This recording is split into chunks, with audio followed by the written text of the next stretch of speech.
네, 바로 강의를 시작하도록 하겠습니다. 열심히 잘 따라와 주시길 바랍니다.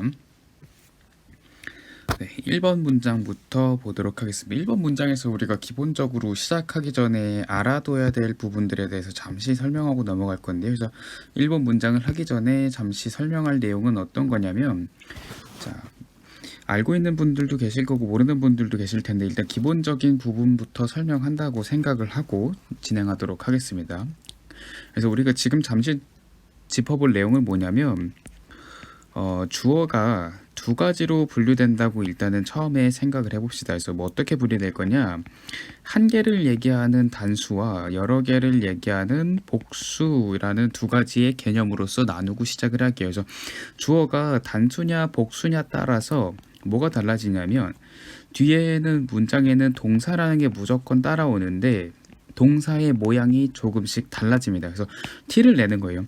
주어가 나 주어 지금 단수니까 동사에다 모양을 조금 다르게 해줘. 그리고 난 주어가 복수니까 동사에다 모양 조금 다르게 해줘. 그래서 두 가지의 차이점을 좀 내려고 해가지고 동사의 모양을 좀 변화를 시키는 건데, 그래서 어떻게 바뀌냐면, 자 이제 지금 색깔을 중간중간 말씀을 드릴게요. 그래서 무슨 펜으로 해야 되냐, 일단 파란 펜으로 다시 한번 가겠습니다. 주어가 단수일 때를 다시 한번 짚어보면, 자 이 내용을 제대로 짚으면 단수 주어가 왔을 때, 단수 주어가 오게 되면 동사 뒤에, 흔히 영어에서는 주어를 s라고 표시하고 동사를 v라고 표시해요. 그래서 동사를 v라고 표시하게 되면 동사 뒤에 뭐가 붙냐면, 빨간 펜으로 할게요. 동사 뒤에 두 가지 중에 하나가 붙어요. es나 또는 s가 이렇게 붙는 현상을 나타내요. 그래서 주어가 단수로 왔을 때, 단수 주어가 왔을 때는 동사 뒤에 s 또는 es가 붙는다. 요거 하나 알아두면 되고요. 그다음 다시 파란 펜으로, 자 복수 주어라는 게 왔을 때 이렇게 오게 되면 뒤에 동사는 그대로 옵니다. 그대로 온다는 건 무슨 말이냐면, 자 노란 색깔 펜으로, 노란색 펜, 자 뒤에 동사 뒤에 s나 es 같은 게 붙지 않고, 잘 안 보이네요. 다른 색깔로 바꿀게요. 초록색. 네, 동사 뒤에 단수 같은 경우에는 단수 주어가 왔을 때는 동사 뒤에 s 또는 es가 붙는데, 복수 주어가 왔을 때는 동사 뒤에 아무것도 붙지 않아요. 그냥 동사 자체만 딱 오면 돼요. 그래서 우리가 문장을 볼 때 동사 뒤에 s나 es가 붙어 있다 그러면 아, 얘는 주어가 단수겠구나 라는 걸 알면 되고, 동사 뒤에 아무것도 안 붙어 있거나 그러면은 아, 얘는 주어가 복수 주어겠구나 라고 생각을 하시면 됩니다.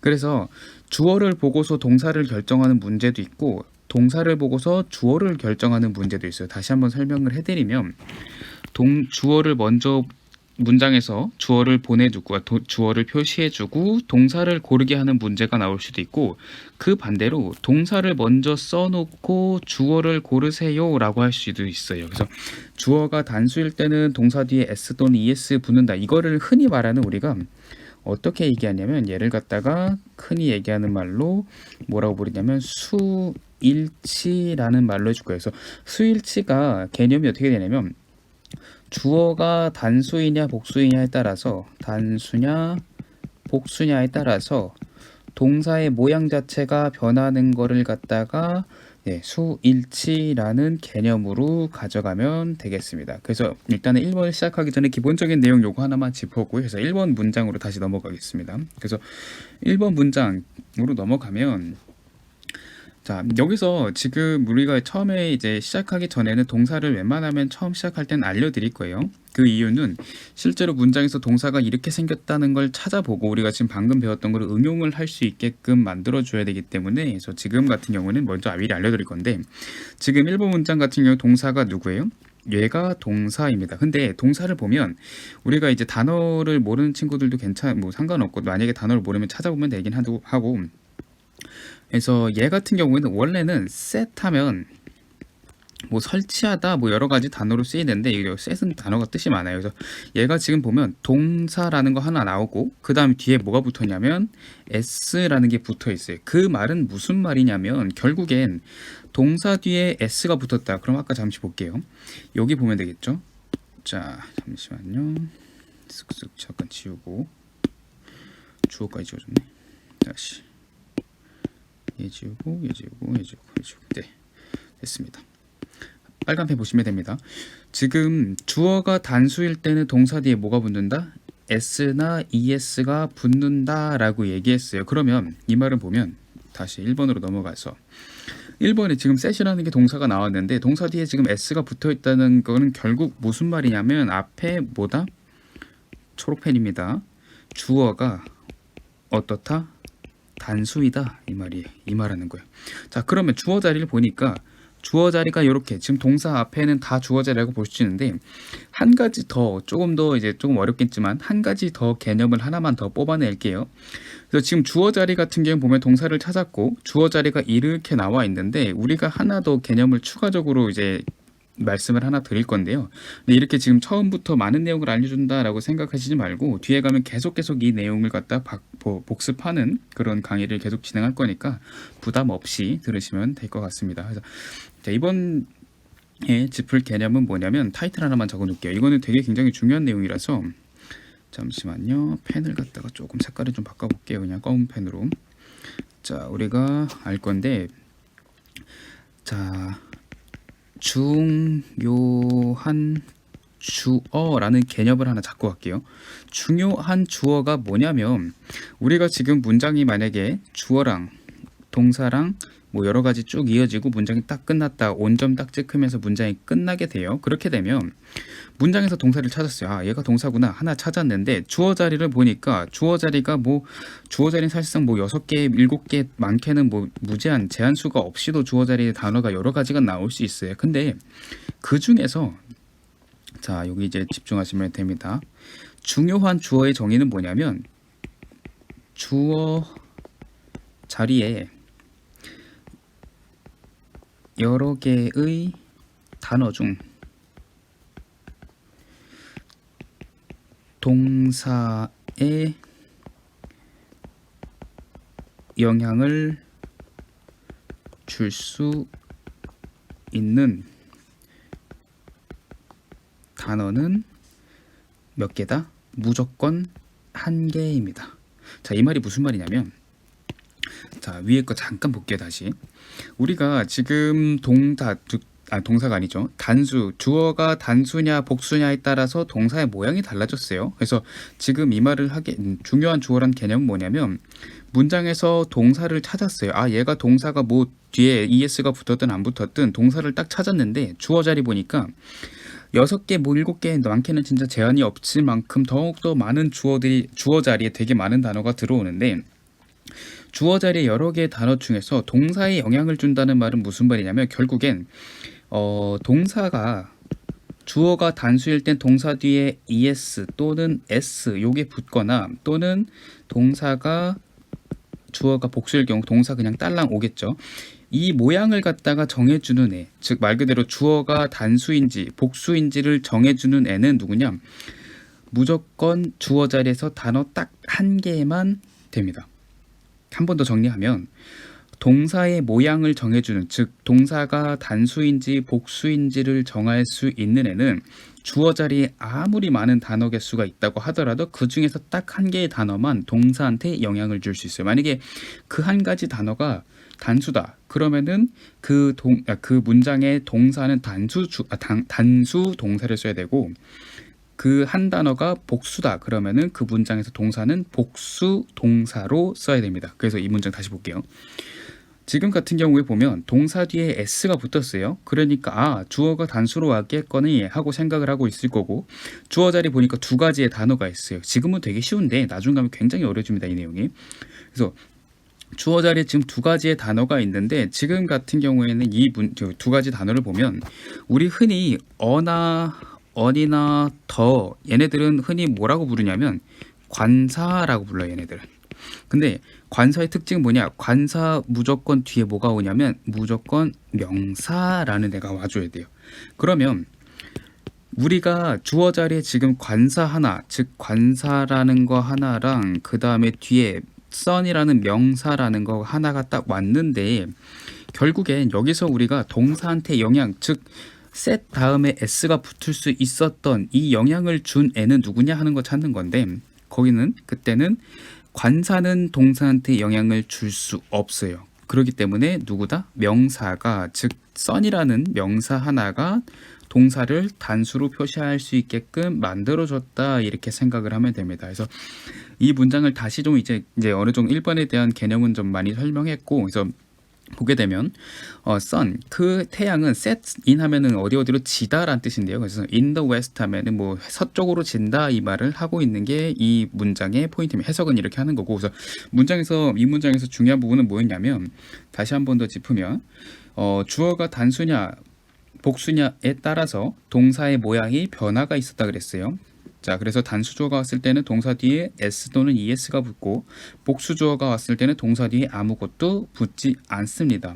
그리고 하나 더, 중요한 주어라는 얘기를 했는데, 중요한 주어가 뭐냐면, 문장에서 동사를 찾았는데 주어 자리를 딱 보고 나니까 주어 자리에서 단어가 뭐 한 개가 아니고 여러 개, 막 10개가 될 수도 있고 뭐 20개가 될 수도 있고 엄청나게 많은 숫자가 될 수 있는데, 결국엔 주어 자리에 몇 가지, 즉 많은 단어가 있다고 하더라도 동사에 영향을 줄 수 있는 단어는 무조건 딱 한 개라는 그 개념을 가진 게 보다 중요한 주어다. 그래서 이 문장 1번 문장에서 보면은 주어 자리에는 더라는 단어와 son이란 단어 두 가지가 있는데, 이 둘 중 안의 단어 중에서 중요한 주어는 누구다? 더가 아니고 son이다 라고 생각을 하고 넘어가시면 됩니다. 자, 여기까지 1번 됐고, 자 2번 두 번째 넘어갑니다. 자, 2번 문장을 보게 되면, 자 2번 문장 친구들 이 영상을 보시는 분들이 이제 어떻게 생각하실지 모르겠는데, 동사를 한번 찾아보세요 라고 얘기하면, 자, 흔히 빠질 수 있는 함정 중에 하나가 뭐냐면, 자, 이게 동사라고 하는 사람들도 있고요. 그 다음에 이게 동사라고 하는 사람들도 있고요. 자, 그 다음 하나 더. 이거 뒤에 is나 뭐 그런 거를 합쳐가지고 이렇게 만든 거 아니에요? 라고 얘기하는 1번, 2번, 3번 요까지 세 가지 분류를 할 수 있을 겁니다. 근데 여기서의 동사는 누구였냐면, 자, 봅시다. 여기서의 이 문장에서 동사는 누구다? 얘가 동사입니다. 자, 그럼 우리 1번에서 배웠던 것처럼 동사가 grow, 자라다, 성장하다 라는 뜻을 가진 grow인데 뒤에 뭐가 붙었어요? s가 이렇게 붙어 있어요. 그 말은 무슨 말이냐면, 이제 얘기할 수 있을지 아직 모르겠지만, 이 말은 결국 무슨 말이냐면, 주어가 뭐다? 단수 주어가 왔다, 이 말을 하고 있는 겁니다. 그래서 지금 동사를 찾았으니까 동사 앞에 있는 애들은 다 주어니까 주어 자리 한번 밑줄 쳐볼게요. 파란 펜으로 합니다. 파란 펜. 자, 아메리카부터 해가지고 쭉 해서 얘까지가 지금 주어 자리라고 생각할 수 있어요. 근데 여기서 아까 얘기했던 것대로 다시 한번 볼게요. 이제 지금 요 개념, 중요한 주어의 개념을 한번 여기서 찾아볼 거예요. 지금 보면 동사를 찾았어요. grow라는 동사를 하나 찾았고, 근데 동사를 찾았으니까 주어를 한번 봐야겠다. 근데 주어 자리에 지금 몇 가지 단어가 있어요? 한 개, 두 개, 세 개의 단어가 있어요. 자, 그럼 여기서 한번 속으로 문제 한번 풀어보세요. 제가 문제 하나 낼게요. 자, 1번, 2번, 3번 중에서 중요한 주어는 누굴까요? 즉 동사가 요게 지금 grow 다음에 s가 붙을 수 있도록 만들었던 단어는 무조건 딱 하나입니다. 근데 그 단어가 뭘까요? 1번, 2번, 3번 한번 개인적으로 생각해 보세요. 자, 생각하셨다고 하고 설명 들어가겠습니다. 자, 지금 같은 경우에는 1번도 아니고 2번도 아니고 3번 얘가 중요한 주어입니다. 중요한 주어. 이 말은 무슨 말이냐면, 결국엔 population이라는 단어는 인구라는 뜻인데, 인구라는 게 지금 s가 안 붙어 있기 때문에 단수예요. 얘가 단수, 즉 주어가 단수로 왔기 때문에 녹색 펜이에요. 주어가 단수로 왔기 때문에 동사 뒤에 뭐가 붙었다? s가 이렇게 붙었다라고 생각을 하시면 됩니다. 자, 그러면 주어 자리에서 메인 주어는, 즉 중요한 주어는 population이라는 걸 찾아놨으니까 그러면 나머지 초록펜이 해야지. 나머지 이 두 단어에 대한 얘기는 어떻게 해야 돼요? 이거는 어떻게 해석을 해야 될까요? 얘는 그럼 왜 왔어요? 그러니까 결국엔 우리가 주어 자리에 여러 가지 단어 중에서 가장 중요한 주어를 찾았어요. 그리고 나서 남은 애들은 결국 얘네들은 무슨 역할을 하냐면, 자, 초록색입니다. 꾸며주는 역할을 해요. 꾸며주는 역할. 자, 꾸며주는 역할은 말 그대로 누군가를, 즉 여기서는 누굴 꾸며주는, 명사를 꾸며준다 이렇게 생각을 하시면 됩니다. 꾸며주는 누굴 꾸며준다? 명사를 꾸며준다. 그럼 우리가 지금 찾은 게 누구예요? population, 중요한 주어라는 거 결국엔 얘가 인구라는 명사의 품사를 갖고 있기 때문에 요 앞에 있는 두 개의 단어는 population을 꾸며주는 애라고 생각을 하시면 됩니다.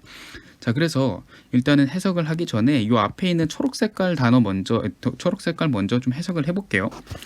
자, 우리 흔히 아까 잠깐 형광펜 빨간색 칠게요. 자, 요거에 대한 내용을 잠시 할 건데, 자, 밑으로 끌고 와 볼게요.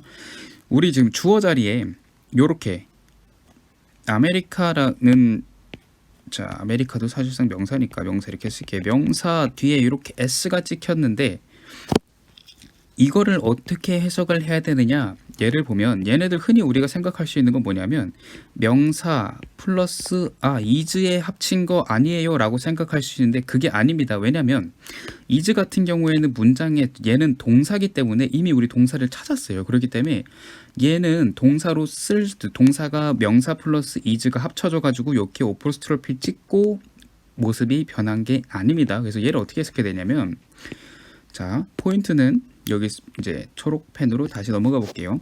포인트는, 아이고, 다시 주어 자리에 있는 명사 그 다음에 이렇게 오포스트로피 찍힌 거는 얘네들은 어떻게 해석을 해야 되냐면, 다시 파란 펜이요. 요거를 명사 요거를 어떻게 해줘야 되냐? 그럼 어떻게 해석한다? 명사 의라고 해석해요. 즉 오포스트로피 s는 뭐로 바뀐다? 의로 바뀐다 라고 생각을 하시면 됩니다. 그래서 다시 해석을 해보면, 아메리칸스 하면은, 자, 요거 필기, 일단은 친구들 필기하실 분들은 잠시 멈춰서 필기하시고요. 이제 필기 저는 잠깐 지웁니다.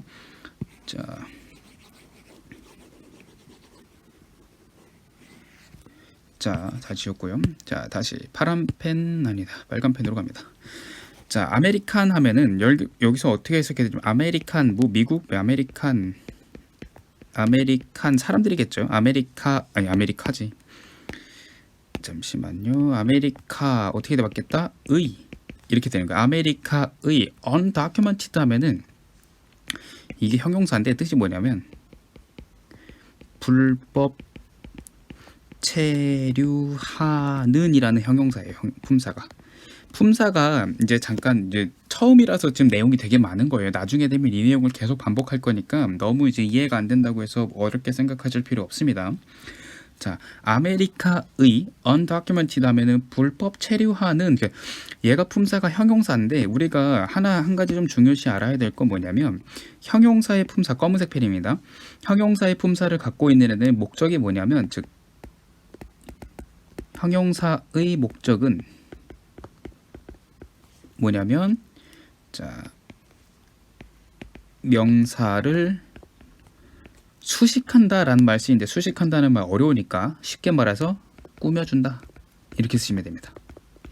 자, 그러면 다시 아이패드가 산지 오래돼가지고 한번 끊기네요. 여기 날아갔네. 자, 다시 한 번 더. 형용사의 역할은 뭐다? 명사를 꾸며준다 이렇게 생각하시면 됩니다. 자, 그러면 우리가 이 문장, 즉 주어 자리만 다시 볼게요. 자, 이제 한번 필기 싹 지웁니다. 자, 소열아. 자, 지금 우리가 주어 자리에서, 다시 파란 펜이요. 주어 자리에서 찾은 게 요 세 단어예요. 근데 이 세 단어 중에서 형광펜입니다. 명사는 누구였다? population이라는 명사가 딱 하나가 중요한 주어였어요. 그러면 결국엔 아메리칸하고 undocumented, 얘는 품사가 형용사고 사실상 얘도 형용사긴 해요. 그래서 이거는 뭐 그렇게 나중에 가면 또 설명을 할 거고. 그래서 해석을 하면, 주어 자리만 해석을 하면 아메리카의 undocumented, 불법 체류하는 population, 인구는 어떻게 되고 있다? grow, 성장하고 있다, 많아지고 있다 이렇게 해석을 하시면 됩니다. 그래서 이 문장에서 중요했던 건 뭐냐면, 주어가 단수일 때 grow, 동사 뒤에 s가 붙었다는 거, 요거 하나랑 그 다음에 주어 자리에서도 동사를 찾고 나서 주어 자리를 보니까 주어 자리가 1개, 2개, 3개 단어가 있는데 그 중에서 중요한 주어는 몇 개다? 딱 1개다. 근데 그게 누구였다? population이었다. 그리고 나머지 아메리칸스하고 undocumented는 결국엔 뒤에 있는 population을 꾸며주는 누구였다? 그냥 형용사의 역할을 하고 있었다. 다시 해석을 하면 아메리카의 undocumented 불법 체류하는 형용사죠. 명사를 누구 꾸민다? population 인구는 어떻게 되고 있다? growth 성장하고 있다. 커지고 있다. 그래서 말 그대로 아메리카의 불법 체류자가 많아지고 있다. 늘어나고 있다. 그 얘기를 하고 있는 게 문장이고요. 사실 지금 이 수업을 하는 거는 해석을 위한 수업이 아니에요. 문장이 어떻게 구성되어 있고 그리고 그 문장을 자세하게 하나하나 짚어봄으로써 나중에 긴 문장을 만났을 때도 힘들지 않고 뺄 거 빼고 중요한 것들만 딱딱딱 집어서 해석할 수 있게끔 만드는 게 이 영어 강의의 목적입니다. 자, 그 다음 3번으로 넘어갑니다. 3번 같은 경우에는 그렇게 어렵진 않아요. 자, 봅시다. 3번에서 보면 3번은 동사가 누구냐면 stood 얘예요. 얘가 뭐냐면 stand 서 있다. 그러니까 우리 뭐 제자리 서 있다, 뭐 서 있다라는 뜻을 가지고 있는데 서 있다라는 얘가 동사예요. 자, 근데 한 가지만 여기서 포인트를 해볼게요. 자, 뭘 할 거냐면 우리가 앞에서 배웠던 수일치라는 개념을 배웠어요. 수일치가 뭐였냐면 단수주어, 그 다음에 복수주어, 복수주어 글씨가 조금 이상해도 이해해 주세요. 단수주어, 복수주어를 구분했는데 단수주어가 오면은 동사 뒤에 es 또는 동사 뒤에 s가 붙고 복수주어가 오면 동사만 딸랑 와요. 자, 근데 여기서 이제 포인트 잘 들으셔야 돼요. 자, 요렇게 지금 바뀌는 거 있죠. 동사 뒤에 es나 s 붙거나 아니면 또는 그냥 주어가 복수일 때는 그냥 동사 하나만 딸랑 온다. 이거는 언제 쓰이냐면 언제만 허용이 되냐면 이 값은 언제만 허용되냐면 시제, 말 그대로 시제라고 좀 어렵죠. 시제말 그런 어려운 말 좀 뺄게요. 현재일 때만. 제자가 이거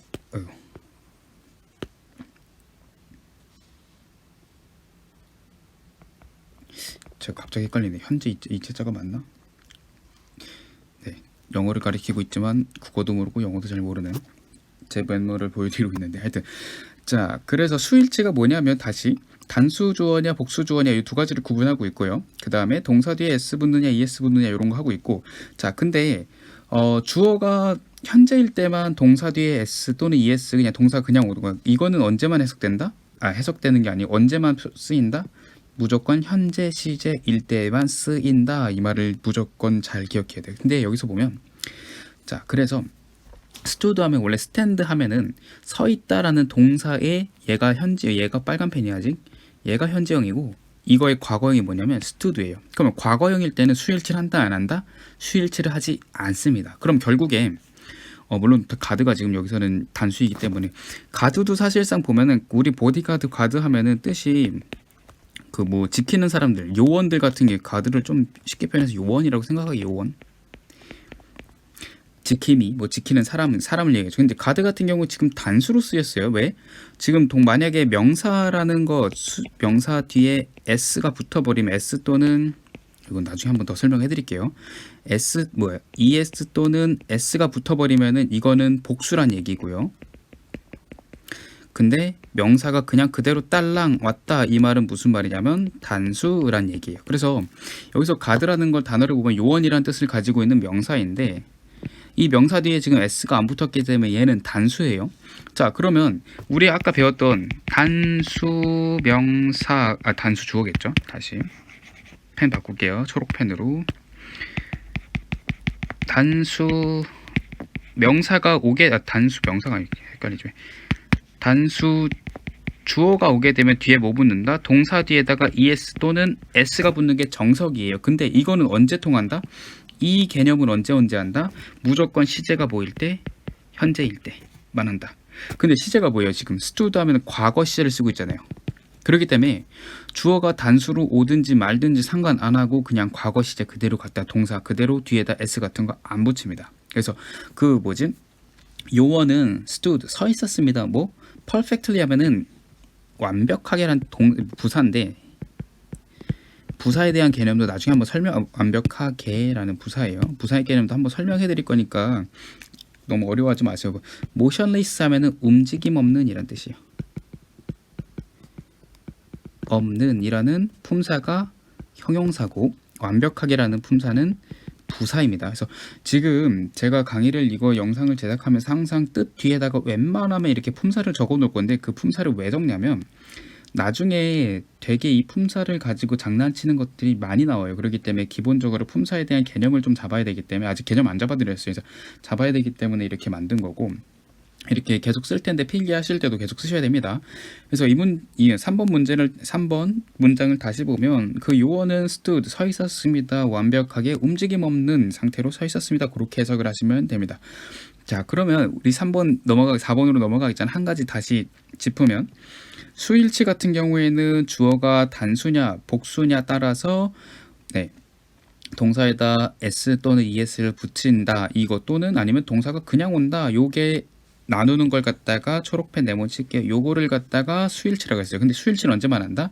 무조건 언제만? 현재에만 한다.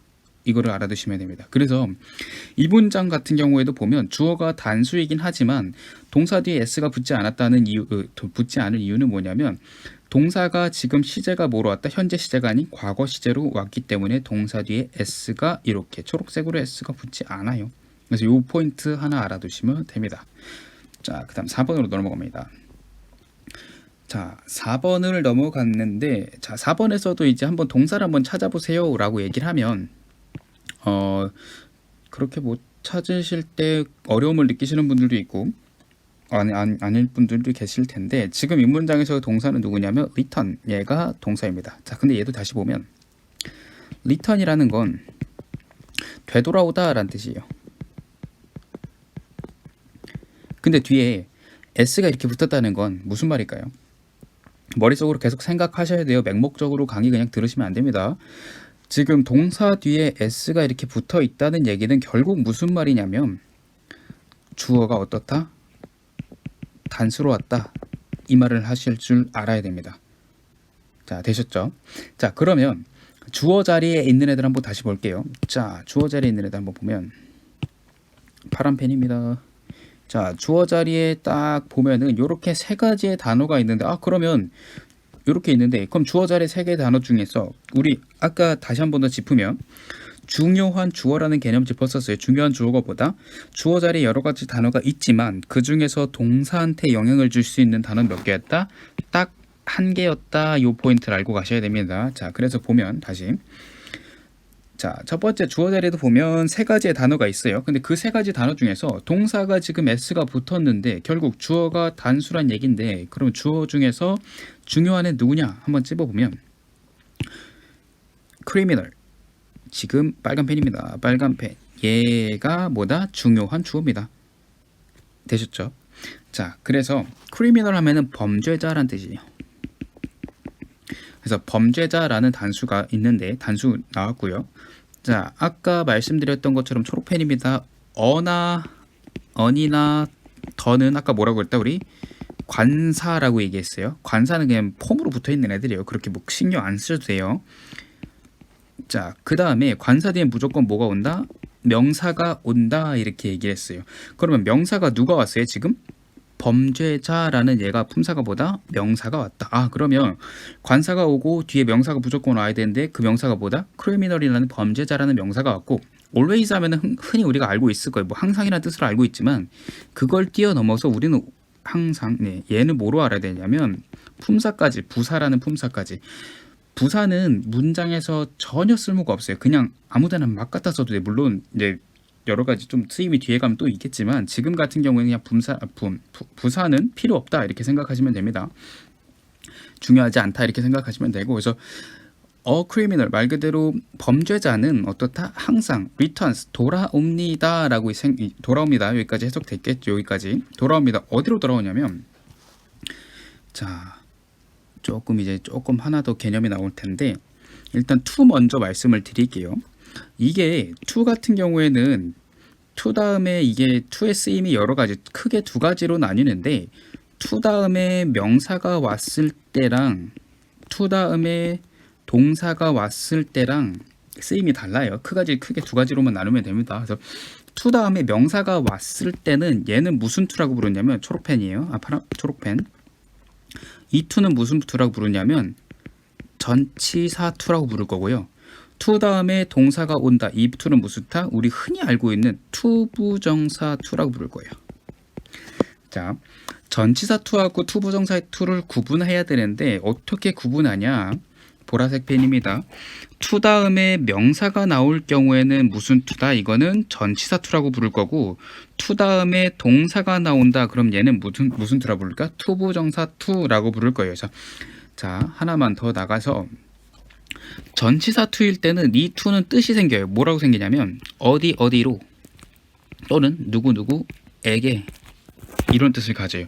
근데 투부정사 to는 나중에 한번 짚어드리긴 할 건데 투부정사는 혼자만 이렇게 딱 짚으면 안 되고 큰 그림을 하나 그려야 되기 때문에 이건 그냥 넘어갈게요. 일단 자, 전치사 to는 어디로 누구에게인데 자, 예를 들어서 자, 검은 펜입니다.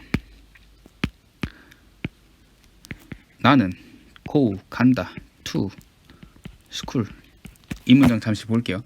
자, 이 문장에서 to가 나왔어요. 이렇게 to 이런 게 나왔는데 그럼 이 to가 전치사 to냐 투부정사 to냐라고 구분을 짓게 만약에 물어본다면 어떻게 얘기할 수 있냐면 지금 우리 아까 전치사 to인지 투부정사 to인지 구분하는 방법이 뭐였어요? to 다음에 명사가 오면 전치사 to 다음에 동사가 오면 투부정사 to라고 얘기했는데 지금 같은 경우에는 to 다음에 school이니까 school은 뭐죠? 학교라는 명사죠. 명사기 때문에 얘는 무슨 to다? 이 to는 전치사 to다. 이해가시죠? 전치사 to는 무슨 뜻을 가지고 있다? 어디로 또는 누구에게 라고 해석을 하면 된다. 이렇게 생각하시면 돼요. 네, 개짜 다시 쓸게요. 자, 그래서 나는 나는 간다. to school 학교로 어떻게 됐어요? 학교로 어디로 라고 해석해 주신 거 됐죠? 자, 그러면 우리가 지금 나눴던 내용은 to 다음에 명사가 오는지 to 다음에 동사가 오는지 두 가지를 구분해서 전치사 to인지 투부정사 to인지 이걸 구분하는 거였고요.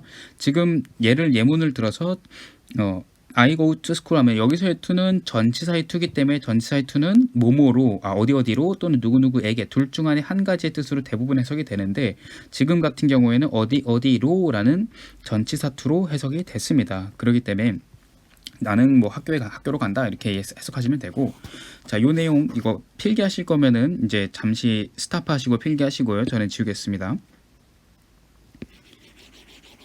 자, 지우고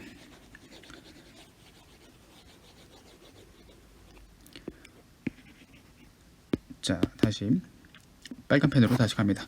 자, 그러면 여기서의 to가 전치사의 to인지 이 to가 전치사의 to인지 투부정사의 to인지 이제 가려볼 거면 뒤에 뭐가 오는지 알면 된다. 명사가 오는지 또는 동사가 오는지 이 둘 중 안에 이것만 구분할 줄 아시면 됩니다. 자, 그러면 뒤쪽을 볼게요. 자, 뒤쪽을 보는데 우리가 문장을 딱 봤을 때 문장이 아니고요. 이제 뭐 단어를 볼 때 문장을 한 큰 눈에 딱 봤을 때 중간에 이렇게 오브가 있잖아요. 이 오브에 대한 해석이 굉장히 중요해요. 근데 왜 그러냐면 오브 같은 경우에는 해석을 어떻게 해주는 게 좋으냐면 무엇의라고 해석을 해주는 게 제일 좋아요.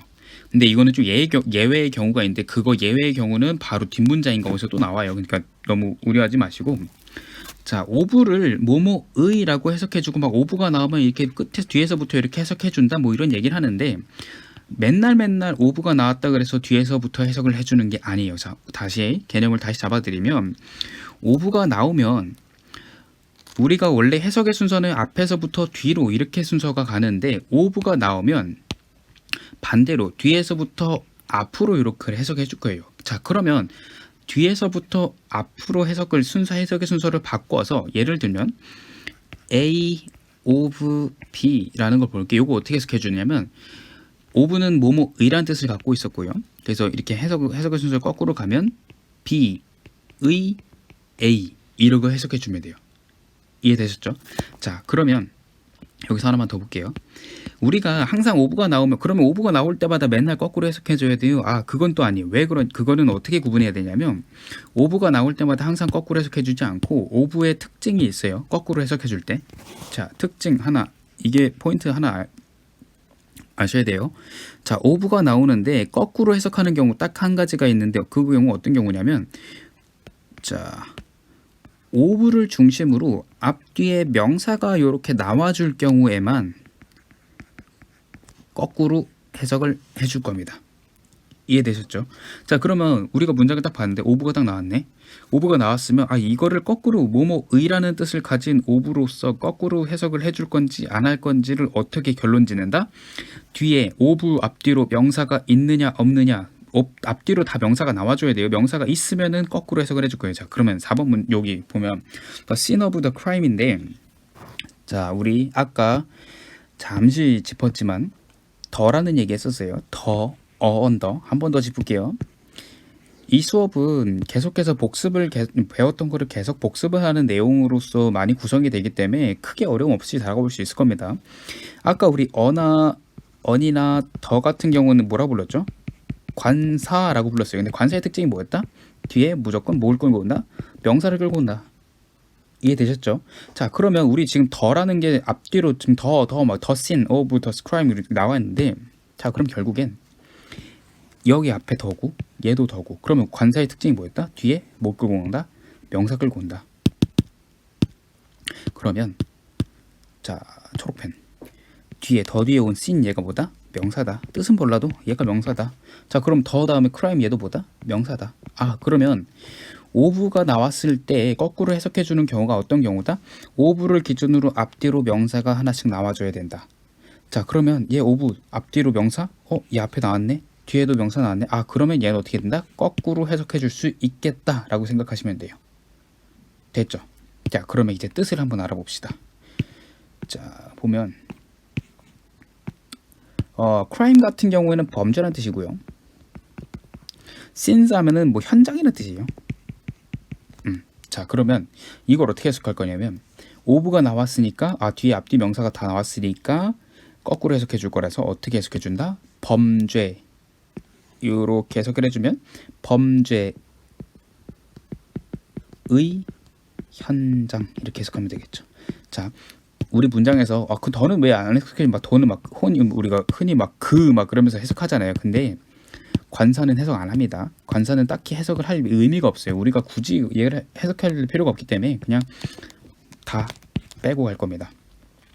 범죄의 현장 이렇게 해석하시면 돼요. 자 그러면 여기 보면 원래 오브도 더 다른 얘기가 있는데 그건 너무 많은 얘기가 되기 때문에 그건 잠깐 빼버릴게요.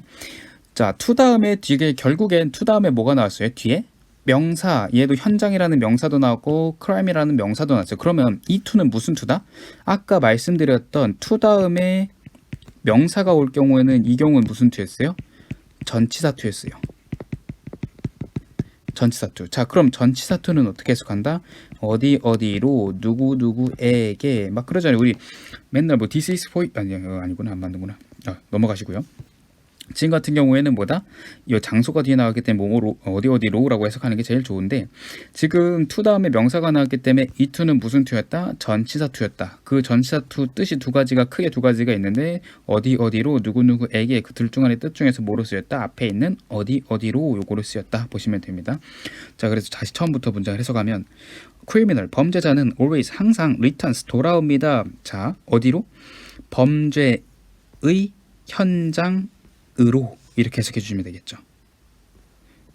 문장 크게 보시면 자, a criminal 범죄자는 always 항상 returns 돌아옵니다. to 어디로? 범죄의 현장으로 돌아옵니다. 이렇게 해석을 해주시면 됩니다. 자, 그래서 4번 문장에선 볼 건 뭐였냐면 이 관사 다음에 명사 온다는 것 잠시만요. 색깔을 바꿀게요. 이거 갈색이에요. 관사 뒤에 명사 온다는 거 요거 포인트 하나. 그 다음에 부사는 뭐 쓸데없다. 부사는 뭐 그렇게 중요한 거 아니다. 이렇게 넘어가면 된다. 이렇게 생각하시는 거 하나.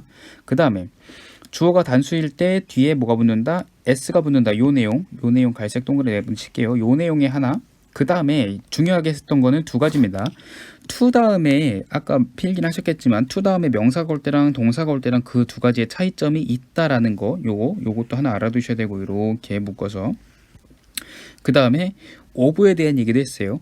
오브가 나오면은 거꾸로 해석을 해줄 건데 거꾸로 해석해 줄 때는 언제다? 오브를 기준으로 앞뒤로 모아놨을 때 명사가 두 개 다 있을 때 앞에 명사 뒤에 명사 둘 다 있을 때 이때는 어떻게 한다? 거꾸로 해석을 해준다. 그래서 the scene of the crime 하면은 범죄의 현장이라고 해석을 하시면 됩니다. 자, 짚은 거 되게 많습니다. 요거 복습 꾸준히 해주셔야 되고요. 복습할 때 우리가 뭐 쉬운 문장을 가지고 지금 많이 하고 있는데 쉬운 문장을 짚는 이유는 뭐냐면 기본적인 틀부터 제대로 다시 잡고 가야 되기 때문에 그래요. 그래서 기본적인 틀이 안 잡혔다고 이제 질문이 안 잡혔다고 생각하시는 분들은 이 강의를 듣고 필기를 잘 하시고요. 그러니까 문장을 보실 때 여러 개의 문장을 보는 것보다 한 문장을 제대로 보는 게 제일 좋습니다. 그렇기 때문에 우리 지금 기초라고 해가지고 이제 밑에 부분 쭉쭉쭉 있는데 이 기초가 한 30문제 조금 넘을 거예요. 29문제구나. 29문제라면서 굉장히 많은 부분을 짚게 될 거예요. 그렇기 때문에 앞에서 했던 지금 첫 번째 강의에서 했던 내용을 뒤에서도 계속 짚을 거니까 복습 꾸준히 해주시고요. 네, 어려운 부분 있으면 언제든지 연락 주시면 답변 바로바로는 못 해드립니다. 네, 시간을 내서 저도 이제 직장 다니고 있기 때문에 직장 끝나고 나서 이제 추가적으로 답변을 해드리는 식을 언제든지 할 거니까 부담 없이 질문 주시면 될 것 같습니다. 고생하셨습니다.